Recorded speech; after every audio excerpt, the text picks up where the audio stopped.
अजिंक्य Maharashtra news एका सामान्य माणसाची अनोखी सुरुवात. संपादक संतोषजी लांडे. पाहुयात काही ठळक आणि महत्त्वाच्या घडामोडी. गेल्या 4 ते 5 वर्षात ह्या पोलीस स्टेशन अंतर्गत किती ऍक्सिडेंट झाले, किती लोक मृत्यू झाले, हा एक जो अहवाल मागितला, तो अहवाल जर तुम्ही आपण सगळ्यांना बघितला तर एक आश्चर्यचकित असलेला धक्कादायक अहवाल आहे. या मतदारसंघाच्या हद्दीत येतलेल्या अकोटकोइल पोलीस स्टेशन असू द्या, बाळापूर असू द्या, उरळ असू द्या, चाणी असू द्या, पातूर असू द्या, अजून तर अकोट तेलारा पोलीस स्टेशन अंतर्गतचा अहवाल आम्ही बनवला नाही.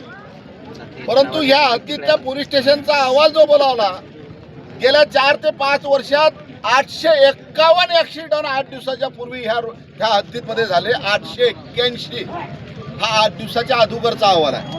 आणि त्या 881 ऍक्सिडेंट मध्ये 339 जण मृत्यू पावले या 4, 5 ते 6 वर्षात. हे कशामुळे पावले? रस्त्यामुळे पावले मृत्यू. 339 लोक आणि 110 लोक गंभीर जखमी झाले. काय करू आलं सरकार? तुम्ही राजकारण तरी काय करता?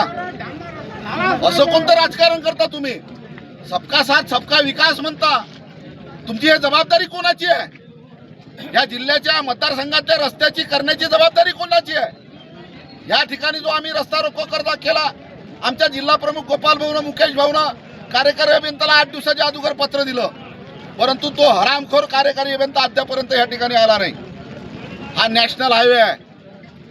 हा नॅशनल हायवे आहे का शेतरस्ता आहे? अशी परिस्थिती या नॅशनल हायवेच्या रस्त्याची झाली. हरामखोर कोणी पहिली कोणी आंदोलन केलं, तक्रारा केल्या, तर हे लोक भारतीय जनता पार्टीचे लोक सांगत की एकदा धंदा आहे तक्रारा करायचा. हे पैसे खायसाठी रस्ते तक्रारा करतात. साला हरामखोराव, इथं येऊन पहा या रस्त्याची परिस्थिती कशी झाली, या जिल्ह्याच्या रस्त्याची परिस्थिती कशी झाली. 339 जण तरुण मुलं या ठिकाणी मृत्यू पावले. मग तुम्ही काय करू राहिले? या पोलीस स्टेशनचा संपूर्ण अहवाल मी मुख्यमंत्री महोदयांना सुद्धा दिला. परवा दिवशी मुख्यमंत्री महोदयांना दिला की बाळापूर मतदारसंघामध्ये 851 ऍक्सिडेंट आतापर्यंत झाले आणि त्याच्यामधले 339 जण मृत्यू पावले.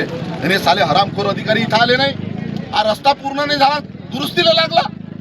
जोपर्यंत त्या कातखेड्यावर कारवाई होत नाही तोपर्यंत आम्ही सुस्त बसणार नाही. आणि जिल्हा परिषदचे रस्ते पालकमंत्र्यांनी डीपीडीसीच्या मीटिंगमध्ये सूचना दिल्या की 30 तारखेच्या आत रस्ते करा, मंजूर करा, प्रमा काढा. 30 तारीख उलटून गेली, परंतु अद्यापर्यंत जिल्हा परिषदनं एक प्रमा काढले नाही. जिल्हा परिषदनं PCI इंडेक्सनुसार रस्ते करा. हा काय तमाशा मांडला? ह्या आमदाराला निधी, त्या आमदाराला निधी.